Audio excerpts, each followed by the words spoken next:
একটি প্রত্যন্ত গ্রামে মায়া নামের একজন মেয়ে বাস করত। সে ছোট্ট কুঁড়ে ঘরে তার দাদু আর ভাইয়ের সঙ্গে থাকত।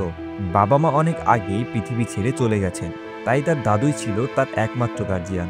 তিনি ছিলেন পেশায় একজন দর্জি। তার সেলাই করা পোশাক দূর দূরান্তে অনেক বিখ্যাত ছিল। একদিন মায়া তার দাদুকে বলল, আমি কি তোমাকে সেলাইয়ে সাহায্য করতে পারি? দাদু হেসে বলল, তুমি তো ছোট্ট মেয়ে, তবে চেষ্টা করে দেখতে পারো। মায়া প্রতিদিন দাদুর কাছে বসে সেলাই শিখতে লাগলো।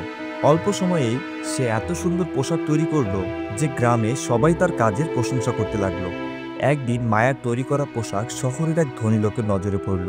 তিনি সেই পোশাক দেখে মায়াকে শহরে নিজের দোকানে কাজ করার প্রস্তাব দিলেন। কিন্তু মায়া বিনয়ের সঙ্গে সেই প্রস্তাব ফিরিয়ে দিয়ে বলল, আমি আমার গ্রাম আর আমার দাদুকে ছেড়ে কোথাও যাব না। ধনী লোকটি তার কথা শুনে মুগ্ধ হয়ে বলল, তাহলে তোমার জন্য আমি গ্রামেই একটি দোকান বানিয়ে দিব। তারপর মায়া গ্রামের প্রথম দর্জি দোকানের মালিক হয়ে উঠল এবং ধীরে ধীরে তার দোকান অনেক বড় হয়ে গেল। তার ছোট্ট উদ্যোগে গ্রাম আরও প্রাণবন্ত হয়ে উঠল।